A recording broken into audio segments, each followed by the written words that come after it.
Hey, what's going on, everybody? Welcome to another edition of the Six Gaming Podcast. This is episode number 80.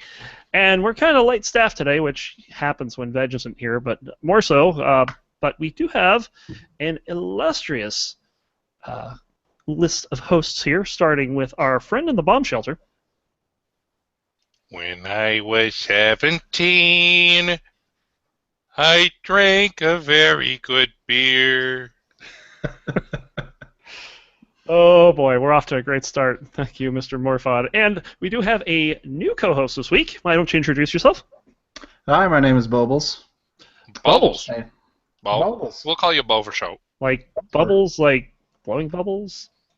No, it's just a completely random name that came together after a few years of just going back and forth. Yeah. Excellent. Bo is a shortening of Bubbles, which is a shortening of Bow and Arrow Beat, Yes. which is a shortening of I have a strange taste in music. Yeah. Okay, all right. So welcome to show, Bo. Yes. And, of course, filling in for your host, as always, it is me, Runkly. Shosan actually has a valid excuse for not being here this week. Apparently, a friend of his is not doing so well, and he's off visiting and making dinner and whatnot. So, wish the best to him and his friends. Pantherian's birthday today. Veg is working. Who knows where Coles is? He's probably off filming in some remote location. We got a lot of people that not here today, but that's all right. The show must go on even. You know, I without bet you show. if we managed to get tits on this show, that all the guys would just rush in very quickly.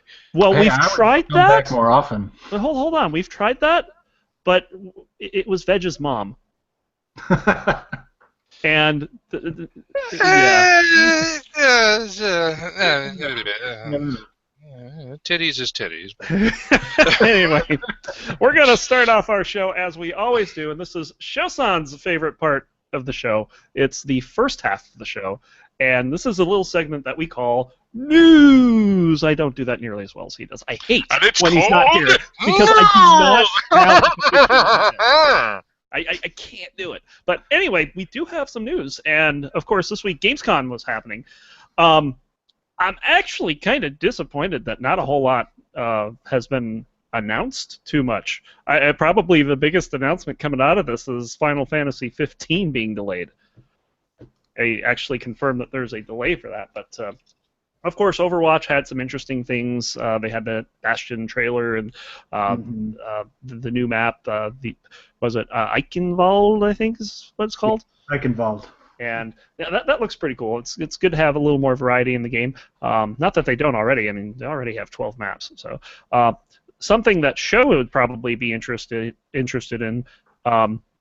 Apparently, they showed a video with 17 minutes of people such as Harley Quinn, and you know that Shosan is going to take that to bed with him one night, and we're not going to go any further with that. But How many body pillows of Harley Quinn does he have? let's not go there. I don't. How even many wanna has he had to throw about out it. because the cum Okay, stains yeah. don't wash out? Moving on. He's the one who didn't show up and run his show. I'm here to trash it. Yes. How dare he do nice thing for people? Yes. But among the things that were included, they had some PlayStation System Update 4 details, just a bunch of UI changes, menu changes, stuff like that. They have more information on Titanfall 2, Battlefield 1. Battlefield 1, I love that. It's like the Xbox One. They're like doing the Xbox thing with Battlefield. Call them the latest thing 1 when we should call the first thing 1, right? Well, what's a common competing franchise with Call of Duty? Sorry, Battlefield. So it's Battlefield 1, so it's going to be Call of Duty 0, right? We're going to have the Pepsi versus Coke bullshit. Nice. Metal Gear Survive trailer. They played that. They had some Final Fantasy 15 gameplay. South Park Fractured But Whole. Resident Evil 7, Watch Dogs 2, all kinds of stuff going on here. But it's just nothing new. And being a Diablo player, there were a lot of people expecting a big Diablo 3 announcement. But Blizzard actually tweeted something as a reply to someone saying, from the Diablo account, that BlizzCon is going to be very fun this year, which makes me wonder if that announcement is going to happen in November and not at Gamescom, which will be cool because I'll be there. But yeah, that's Gamescom. Yeah, pretty cool event. Happens every year over in Germany. Lots of fun. And speaking more about Blizzard, we found out that Overwatch has this test patch going on, and you know how people on the internet are. They're like all trolls and stuff, and when they get What bug did they find? Oh, no. Well, Blizzard's trying to do something about it. And one of the common phrases that have popped up in internet culture these days is GG easy. Mm-hmm. Just basically indicating, hey, it was easy to steamroll you. So you type in GG easy on this text patch, and you get it replaces it with a number of messages. Oh, so it's a text filter. It is basically Yes. a text filter, but what it does is pretty amazing. It will replace it with a random phrase. Some of them are, whatever, good game, best of luck to you all, well played, I salute you, blah, blah, blah. Or, I feel very, very small, please hold me.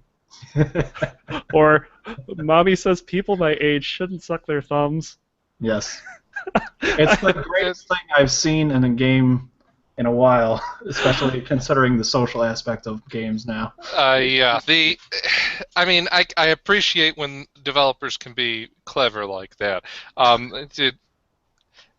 It actually, this is an example of how instead of having an organic culture that the based on what the players do with the game, it shows how powerful. All you do is put one little text filter in, and this is going to cause this causes a shift in the culture of the game. So have fun with it, and I hope that they embrace just fucking with people every once in a while, because your fan base needs to be fucked with just to keep them on the edge and fresh, just back and forth. It's very interesting that they're doing this, and you look at things like I've talked about like League of Legends toxicity before, and the things that they try to do to curb it, and they'll say things like, "Oh yeah, toxicity is down like 16%." I was like, "Okay, the big deal." They may know a lot about it, but they don't know how to stop it. And it seems like Blizzard's trying to take a different approach than they are. Instead of having those little tips saying things like League of Legends will say something like, if players that are criticized for their performance perform X% worse or lose X% more games or something like that, they'll put like little tips like that up, and they claim it helps because they're doing like A/B tests with it. They have a control group, and the test group. But this is just cool. I think it's funny. So maybe we'll see more from Blizzard on stuff like that soon. No word if this is going to make the live patch, by the way. This is just on the PTR at the moment.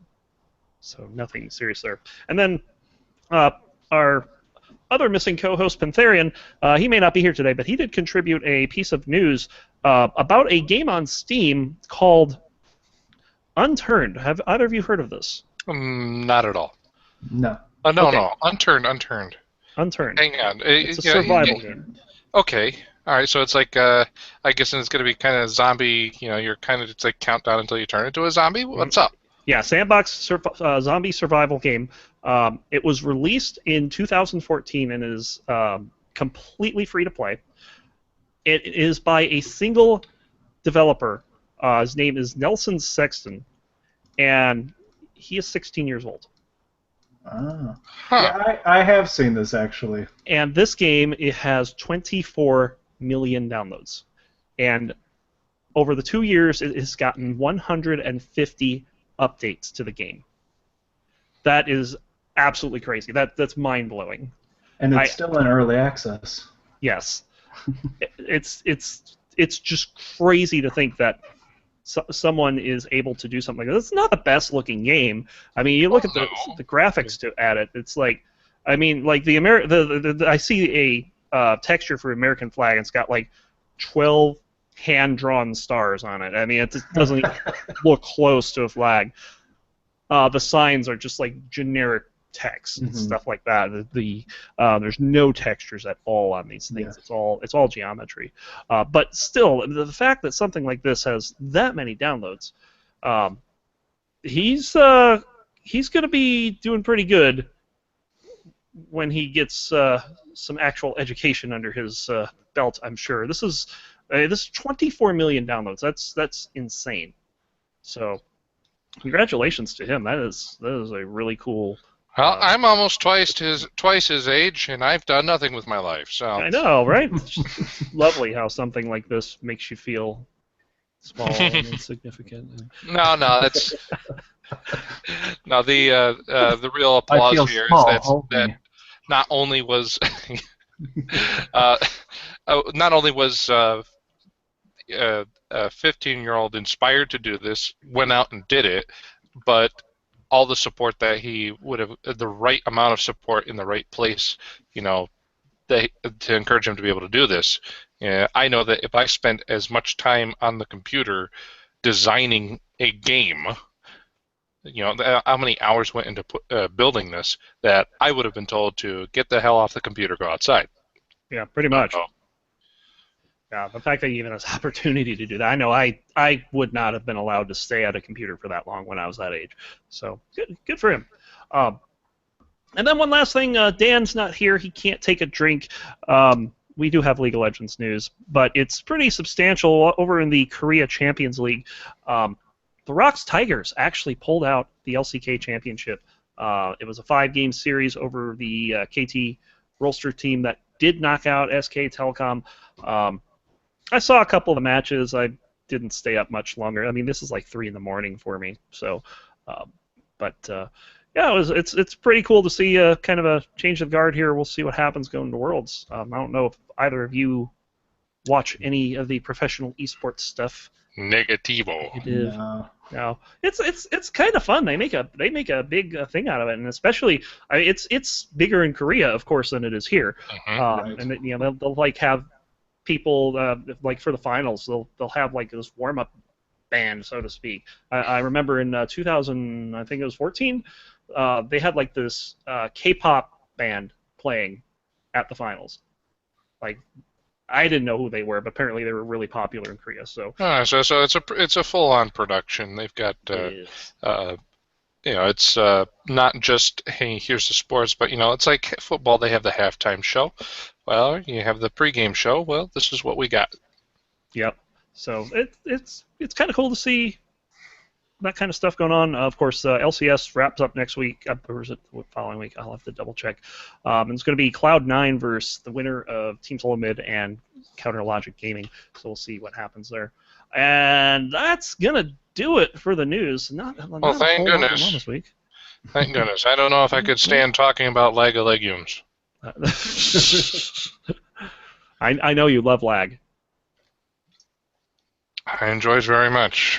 It's an inescapable property of the internet. He prefers lagers. Okay, now. Actually, I didn't deserve mockery. That was pretty good.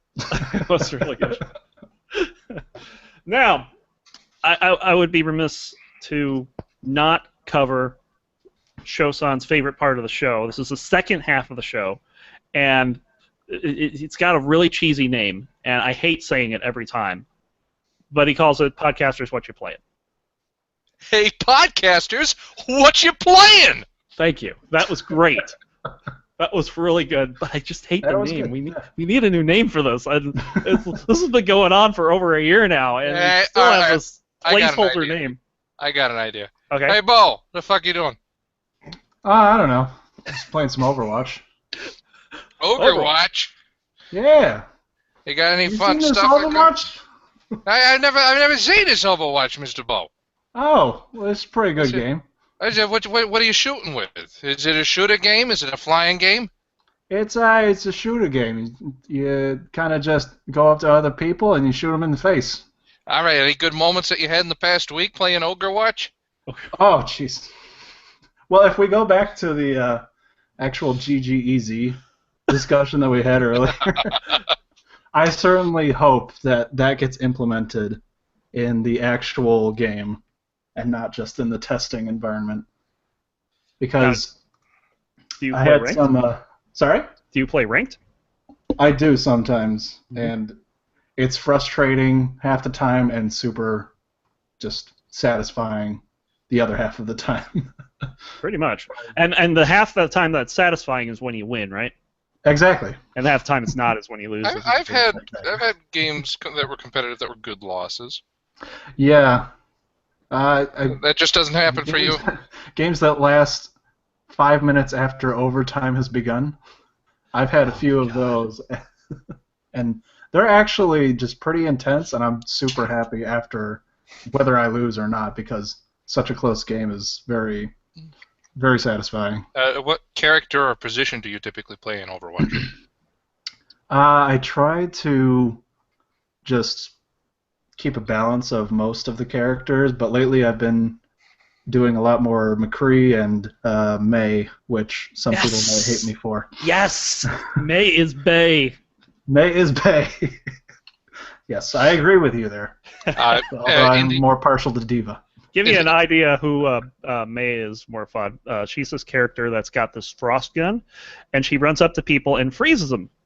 And then once they're frozen solid, she shoots an icicle at them in the head and kills them. It's great. Mm-hmm. So this is reminiscent of the freeze gun, or the freeze cannon from Duke Nukem 3D, where you fired a bunch of, you froze your character, you went up and you pressed the melee button, and you slammed the heel of your boot into them, and they shattered.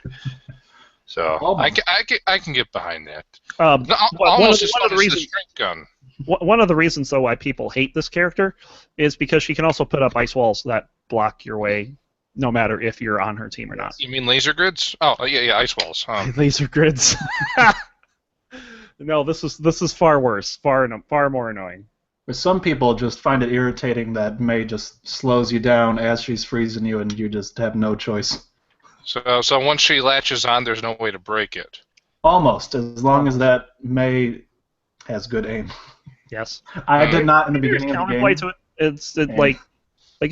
It's really hard to be a Mei when you got a team that's got like a really good sniper, or a McCree is really good as long as he keeps his distance from her, because he can just flashbang her and roll away. Mm-hmm. So then my next question about Overwatch here, since I know that you guys on the show have already picked Overwatch apart, but I live in a basement.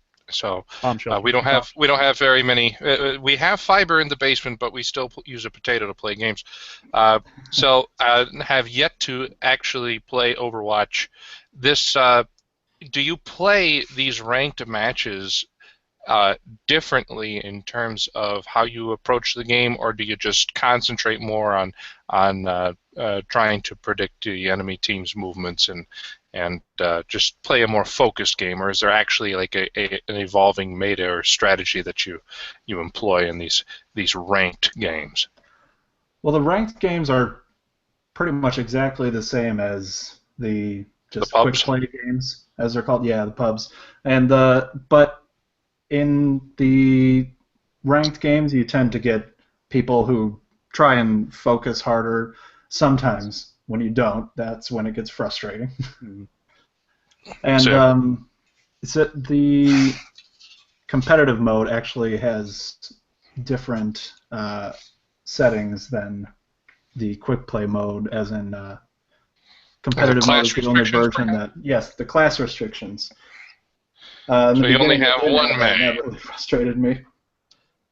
Yeah. So, alrighty. So there's some other different rules, like for instance, if you're playing a 2 control point map, which is where you have to go get control point A, and once you capture it, you go to control point B.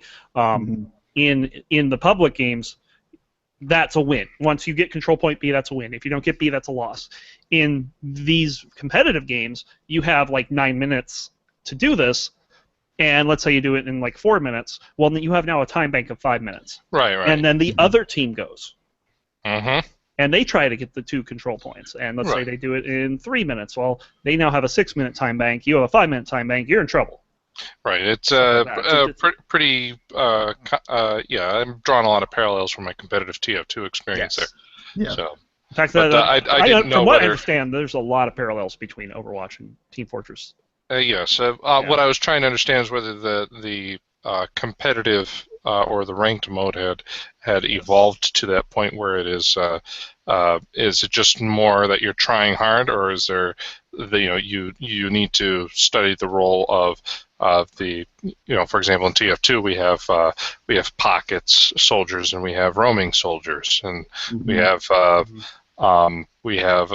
one scout that's on flank and one that might play a little bit closer to the pocket, or that if you're playing as part of the combo that you have different responsibilities when you're the pyro, things like that. I don't know if Overwatch has evolved to that point in their competitive play, because right now it's still enjoying the freshness of being a new game, and it's just a riot to play.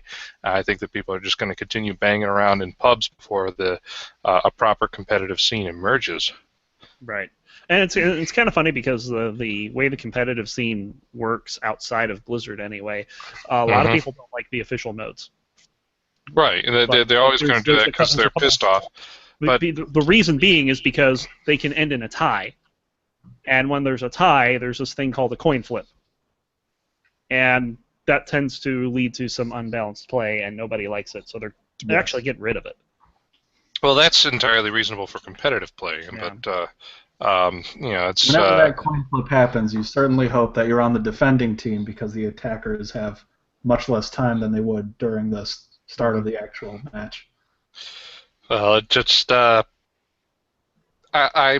if Blizzard's smart, they'll try to find a way to reach out to the competitive community, but not to reach out too soon. It's got to percolate for a bit. It's got to start to understand what it is that it likes and why it likes it. Not, this is kind of like TF2, and this is what we like from competitive TF2. We want to put it in competitive Overwatch.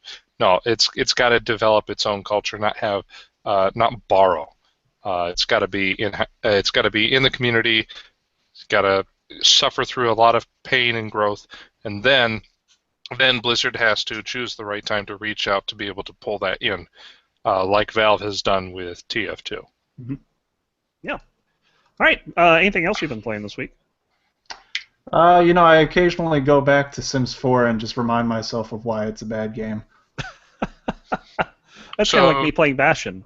So you enjoy having a bad time, is what you're saying? I am a masochist, yes.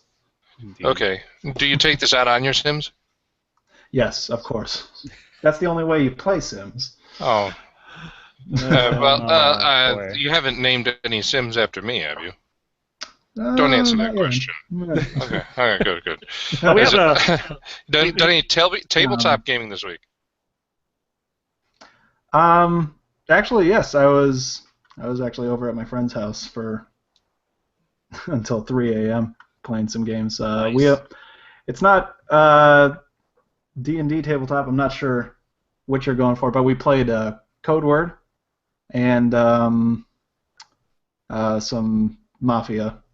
I tried to get them to play Mysterium with me. I just bought that game yesterday, but there was no more time after all of that. Well, staying up till 3 a.m. playing Mafia. If there was plenty of beer, I think I could get behind that. Oh, yes. Either way, sounds like a grand time. Thanks for sharing. Yes. Exolam in chat is mentioning he's been working on some Dead Space 2. Either of you play that? No. No, I have not played the Dead Space games. I have, sincerely, I just don't like horror. And the matter is, I know that I'm missing a lot of good games because of that. So, I'm the same way. I mean, we do play Damned from time to time. We do play what? Damned. Well, that's the thing, because it's a human controlling it. I can get behind it. That's a skill-based jump scare, right? But in like you're playing Doom 3 and they have all these scripted events, and there's no way that you, as a skilled player, can anticipate the fact that you're looking in this mirror and all of a sudden everything turns red. Okay, now I'm watching myself nearly turn into a demon here. The loud hisses and stuff like that. I liked Fear, You know, the little girl walking across the path, and then you go up there, and holy shit, there's nothing here. I like that kind of Japanese style creepy horror. I don't like the whole.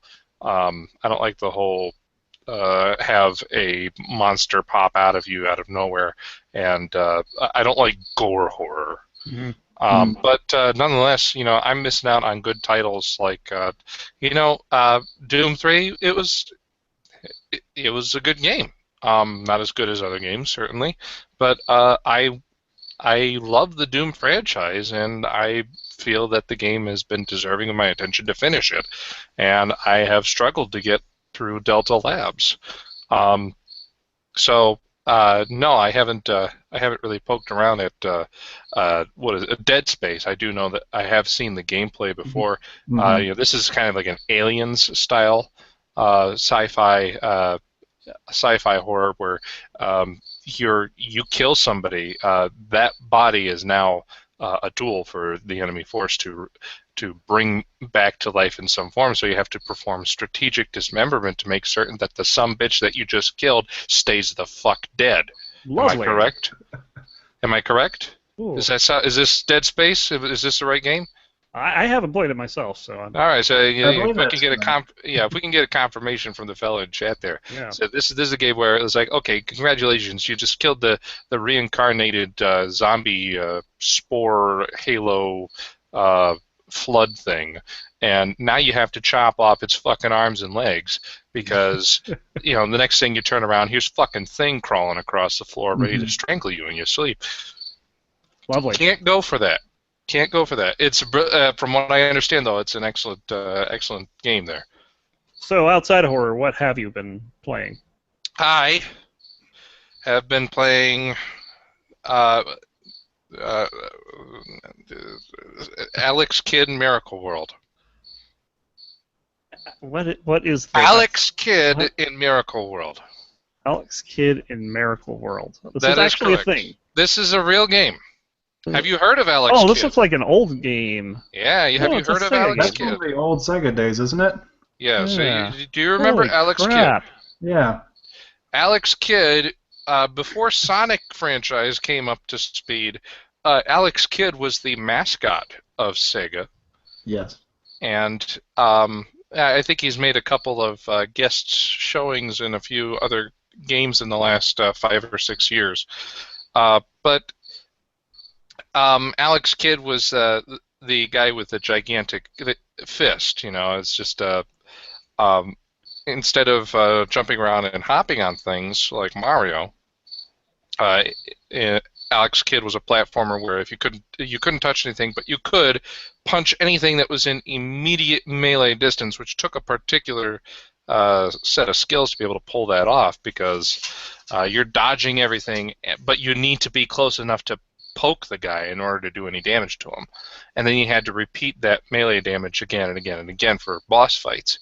But Alex Kidd in Miracle World came out for the Sega Master System. Ever heard of that one? The Master System was what went up against the Nintendo Entertainment System.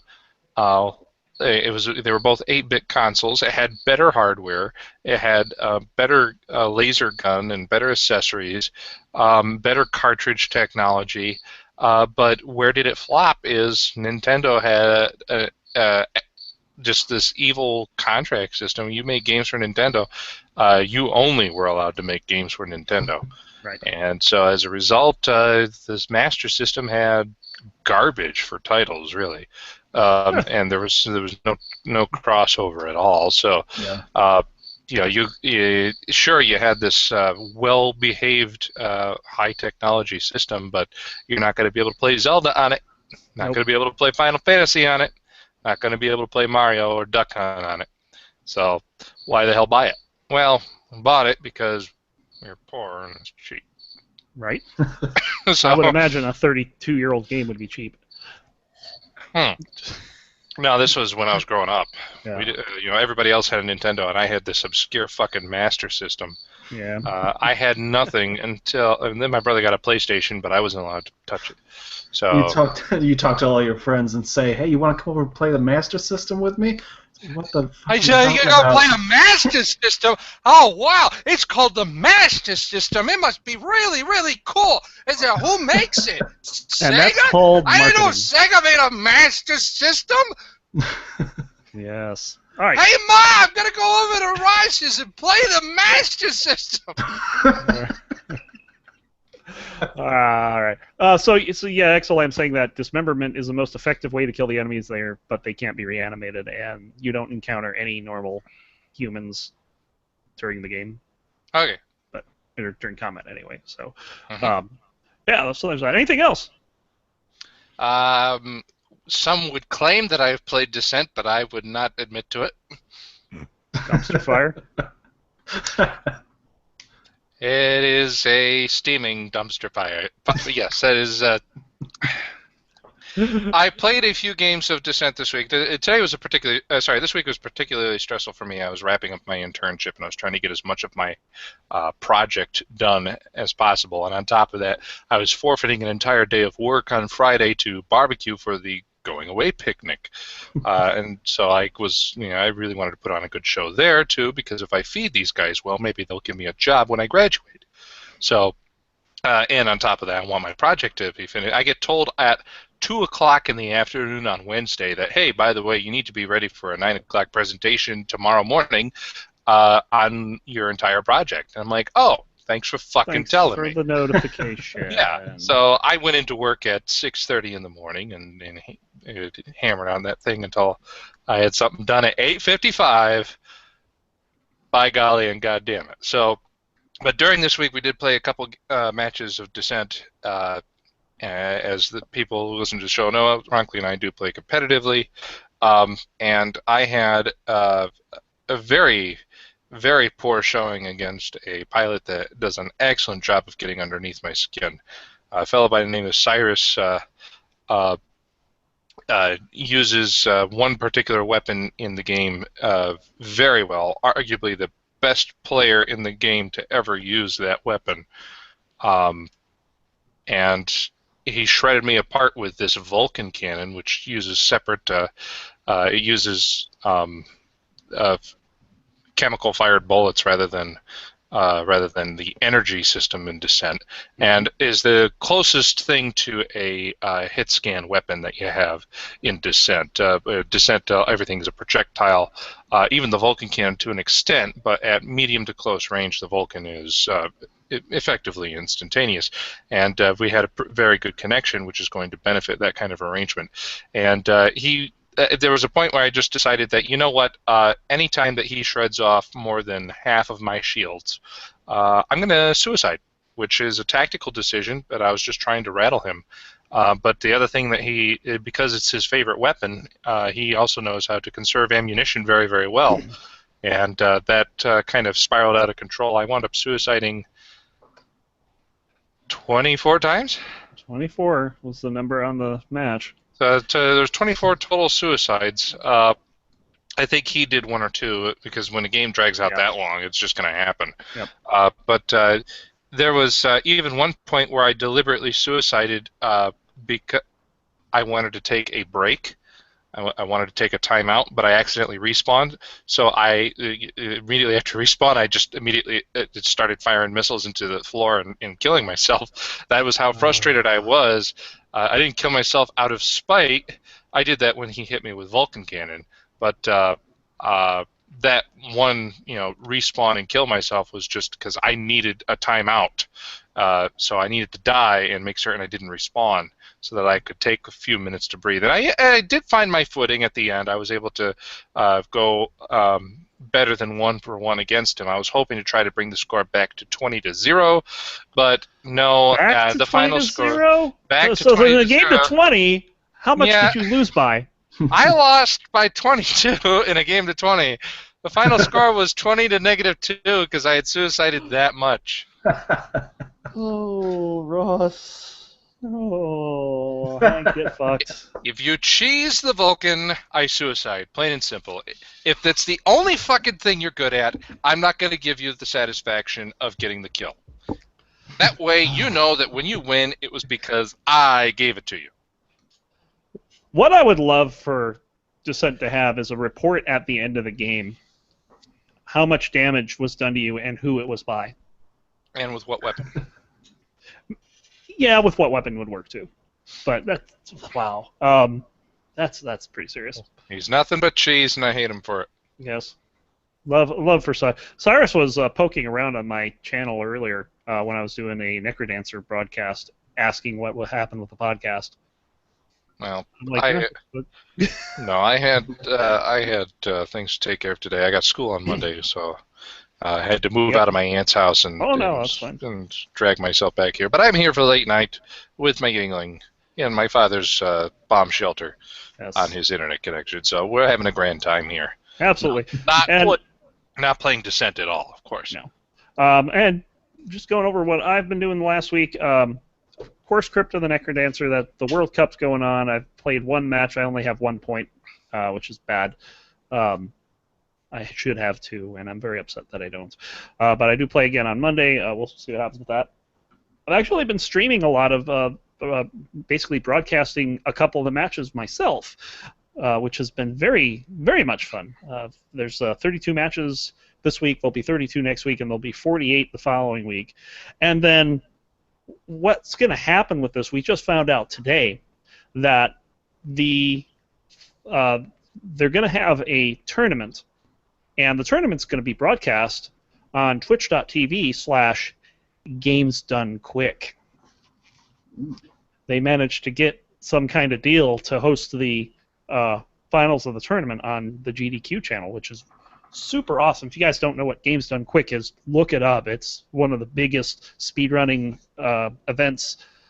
They do it twice a year, and they're starting to branch out to do some other things like stuff like this. And they had a tournament recently for some, I forget what other game it was.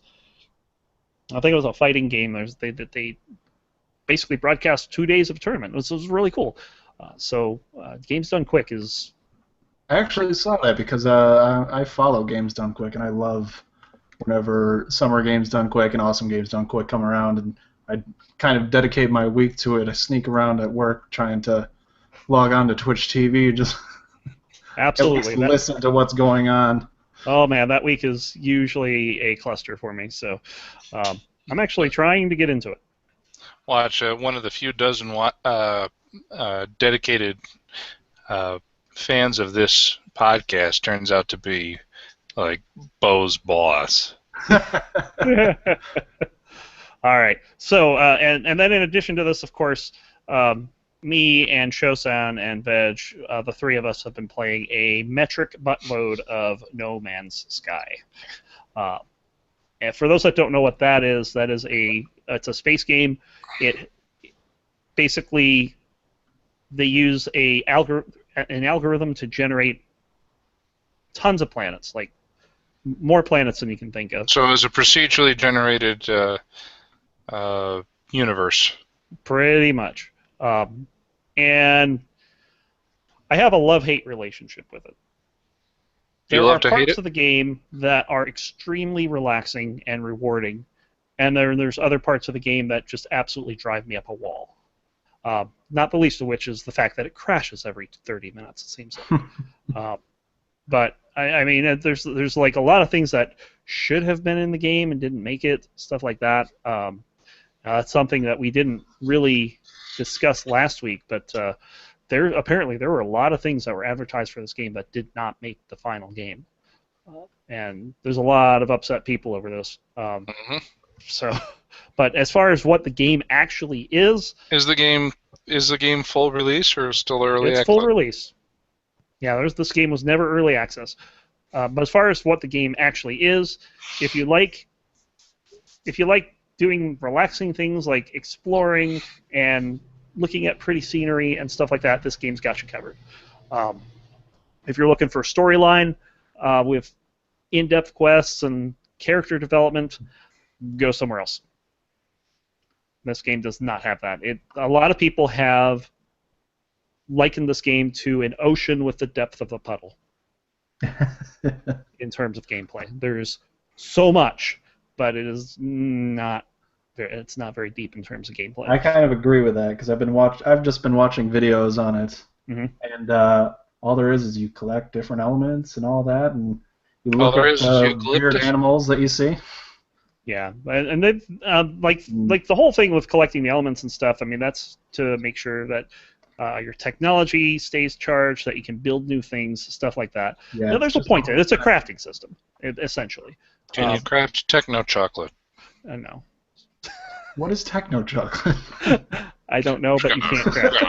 Get me some But, chocolate. But they do have this.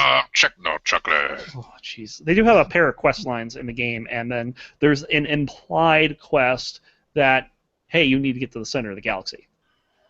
And that seems to be what a lot of people focus on. And when you focus on that, you completely miss the whole exploration aspect of the game. Mm-hmm. And I don't know. It's. I'm gonna reach the center because I'm about 60,000 light years out, which is about 2/3 of the way, a little less.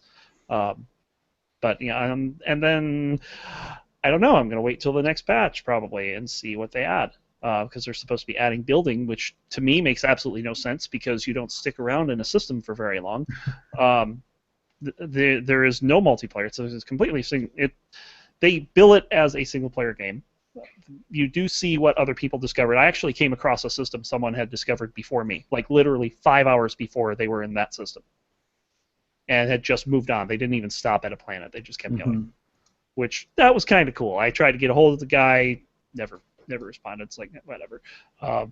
But you can't actually see the other players or anything. You're just so spread out that you never find anyone. And I've been watching a few people play, Reach in the Center, and Reach in the Center of the Galaxy basically puts you in a new galaxy. That's all it does. It plays a cutesy little song. There's a little animation with the stars and whatnot, but I mean, there's nothing other than that. So, it's depth of a puddle. That's really a good description of the game. But it's relaxing enough. We had fun playing in puddles as kids, so. Yes. Yes, exactly. And that's pretty much it. I mean, I haven't been doing a whole lot. I am going to be getting back into Sublevel 0 this coming week because I do need to put my AGDQ submission together for it. And Sublevel 0 is a game I actually speedrun. I have the world record in it. And it's Descent-like. If you're familiar with Descent, it's very similar. And I'm actually going to be doing an incentive for it if they accept it, and the incentive will be running the first level of the game weaponless, ramming everything to death. It's going to be glorious. Nice. I'll see what they think of that. So, yeah. So that's about it for me. I'm curious, as a watcher of the GDQ events, what is it like to apply for a speed run to just appear on a AGDQ or SGDQ? Oh, geez. I mean, you basically put together a submission video, and you link to your channel. They'll actually come see if you're actually playing it, stuff like that. And basically, 90% of the people who submit get rejected because they don't have that much time. Right. Because so many people. So I see a lot of random games in there. It's just like I've never even heard of this. There are. They'll go find some real fucking gems. I remember seeing them. One fella doing a speed run of Commander Keen 6. Wow. Commander Keen 6, and apparently there's a bug that's they called it warping or something like that, and it was just a bug where you just kept shooting at the ground and combining it with like a pogo stick jump, and you just go vertically right off the map at the very start, and you fucking win. Like, what the fuck? How did you even find that? How the fuck do you find this shit? Yes.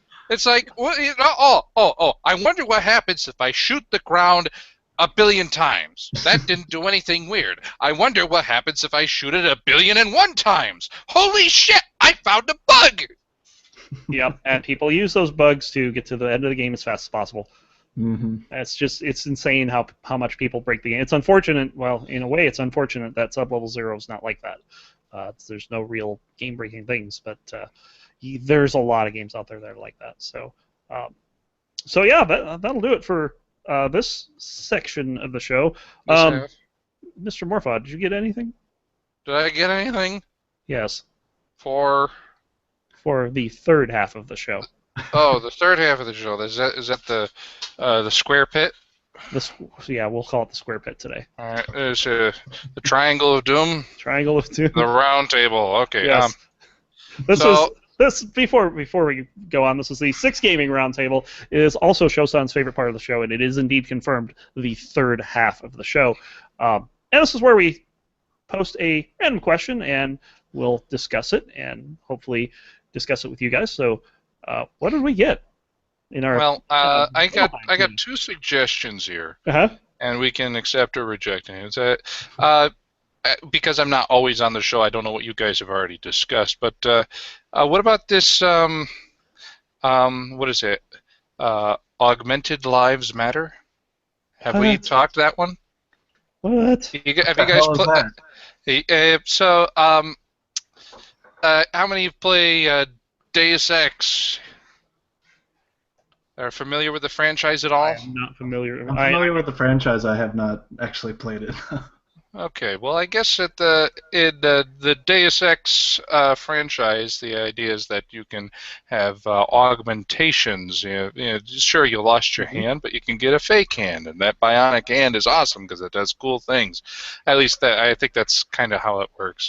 Or like you lose an eye, well, so you have a cybernetic eye put in there that can that you can put all sorts of neat gizmos and gadgets in. You can have infrared in it, and so an augmentation is a replacement to a damaged or just just heck with it. My hand's boring. Let's replace it with something more awesome that provides more capability than what you would otherwise have biologically. And I don't know whether there's like a pro and con thing like mutations in Fallout, but it's an important part of Deus Ex. And in this game, Deus Ex Human Revolution, they have a sequel, Mankind Divided. And I guess at the end of Human Revolution, augmented humans are hit with a virus that make them attack everybody around them. Fun. So in Mankind Divided, people have gotten so paranoid that they begin to segregate normal people from augmented people. And this doesn't invoke 19th century America. So the game's supposed to take place in the future, so naturally the slogan is an extension of what that world would have seen in the past. And so they use the phrase Aug Lives Matter, and they're getting flack for it, saying that it trivializes movements like Black Lives Matter. So, roundtable discussion. Is this an appropriate thing to put in your game, and why not? I'm hesitant to just outright say no, because the common sense part of me says, what the hell are they thinking? Who the hell came up with this, and why did they think this is a good idea?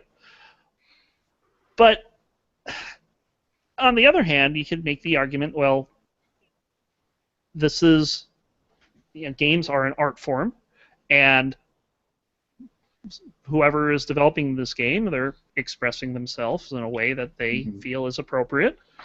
And who's to say that they can't do that? But I don't know. I don't think that that's a very wise move on their part. Let's say it's a pretty gray area, I think. I mean, on the one hand, you have games, you're trying to tie the game to reality, especially for one based in the future.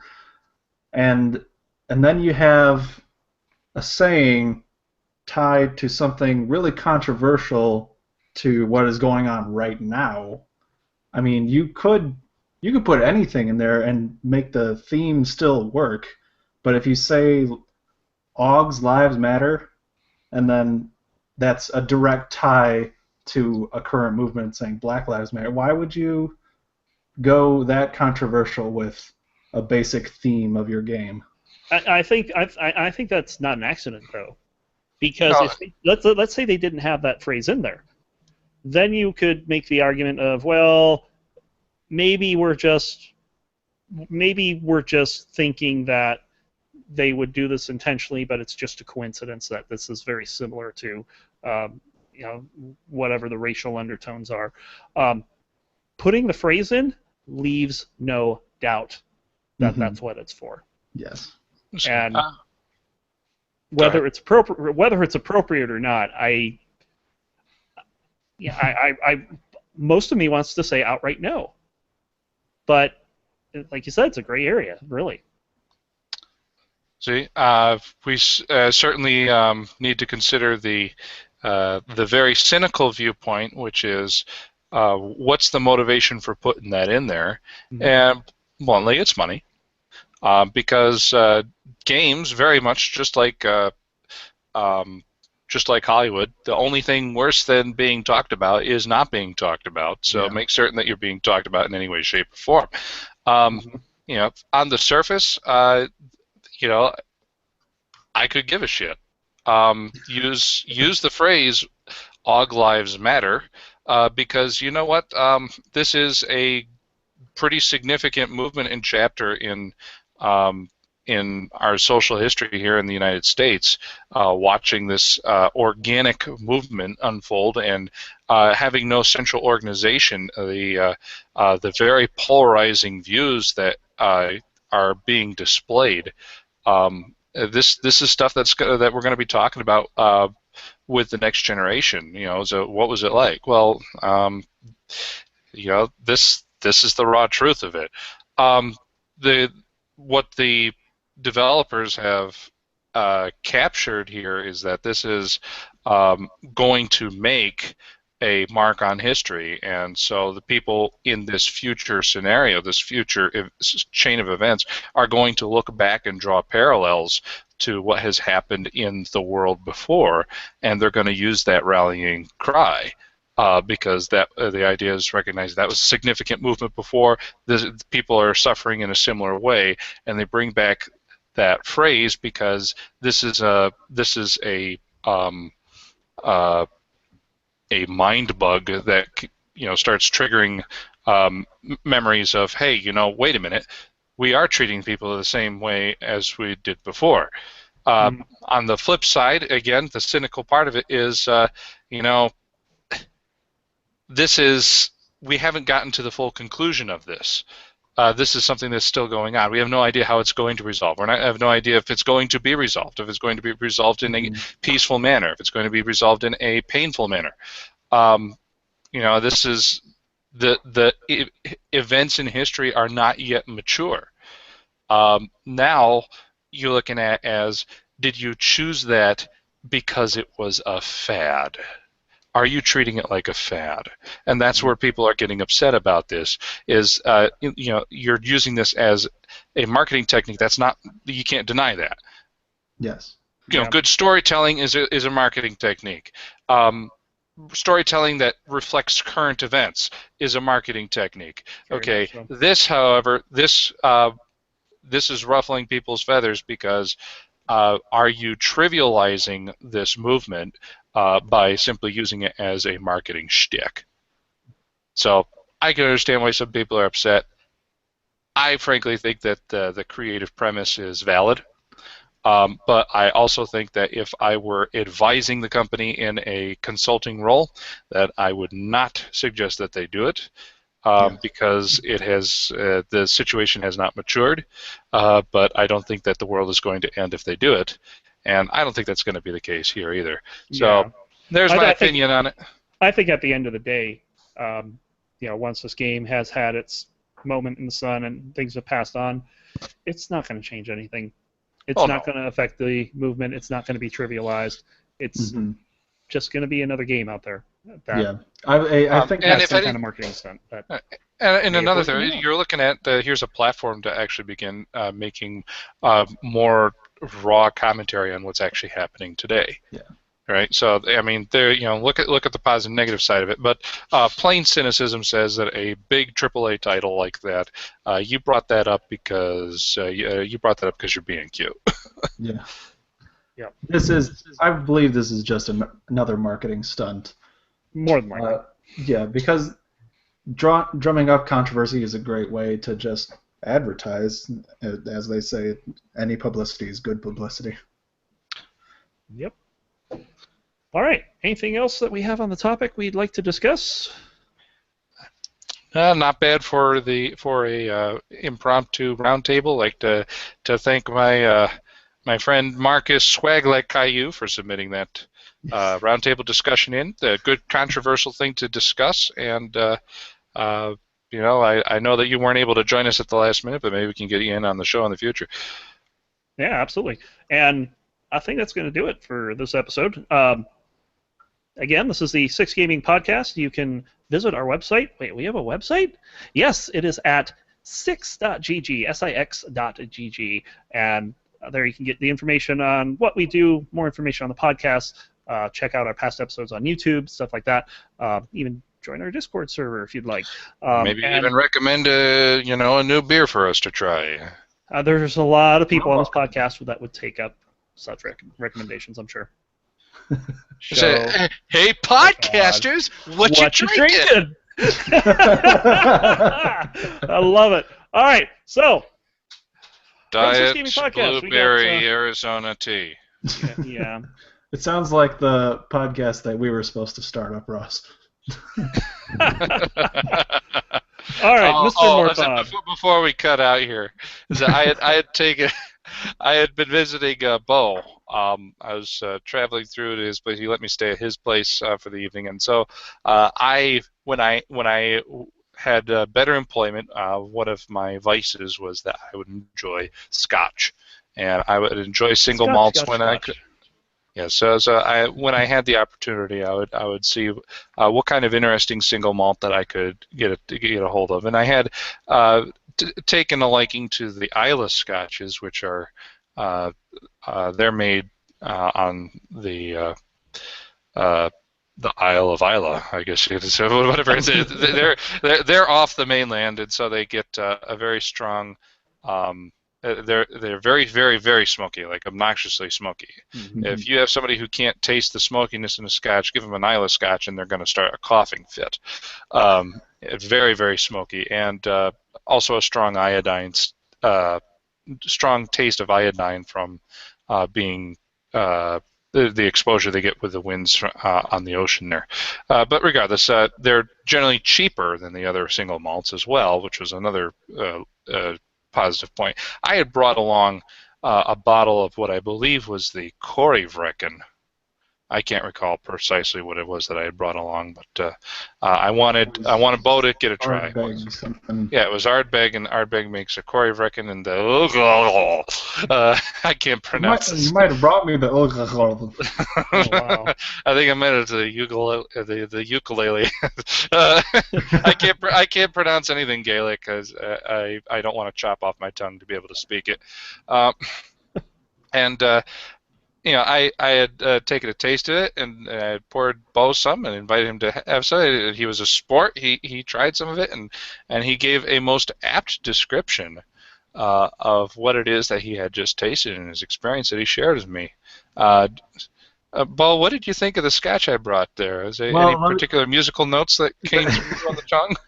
Well, let me just say that this was my first time ever drinking Scotch. I've drank whiskey before, but Scotch is a different beast, and Ross here was very descriptive in sharing the Scotch with me and telling me about how it's made and all that. And after he was done saying all that, he asked me, "Well, what do you think?" And I was just like, "Tastes like sweaty blacksmith palm."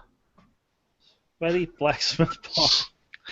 And so the thought that we had is that perhaps that we should review a bunch of scotches, and I would take notes of chocolate and coffee and a nuttiness, and he would say that this tastes like something that fell out of a tall cow's ass, and it would just be a back and forth, the two of us reviewing all of these whiskeys. I think it would have made a good blog. It'd be interesting for sure. Sweaty. I have to ask though. When have you tasted sweaty blacksmith hand before to know what that tastes like. Oh, it's a long story. Okay. One that we I don't unfortunately think do we not have time for that. So, Oh, Mr. dear. Morfod, wrap it up. Oh, if you would, goodness. please. Ladies Leave and us with gentlemen, some if you have any sage questions, advice. concerns, comments, or confessions... Wrong podcast. No, you can get in touch with us on our new website, 6.gg, and I'm certain that we'll have some fantastic information there. If you want to submit comments to the show, or if you want to just tell us how beautiful we are, or how ugly the people who didn't show up tonight are, you might take a swing by there. Shosan is butt ugly. And we're not even going to talk about veg. No. So, well, it's hard for a planet to be attractive, but... No. It's very easy for a planet to be attractive. Just go play No Man's Sky. Either way, this is Morfod. I'm sick of y'all. Good night. And Mr. Bubbles, leave us with some brilliance. Mr. Bubbles. Well, Fantastic. Thank you very much. Words. I see. Have a good night. Hey, Bo, thanks for showing up. Yes, I definitely appreciate you coming in last minute here. No problem. And for Shosan and the Six Gaming Podcast, I'm Ron Klee. Until next week, more fun. Take it away. What? I don't even understand what's going on here. You can't just throw this shit on me. You're just singing a fucking folk song. You just say, take it, Ross. I can't do that shit. You gotta prepare me for this nonsense. And you know what? I'm not gonna fucking take this anymore. I'm gonna take this fucking thing off. It's just gonna go the fuck up.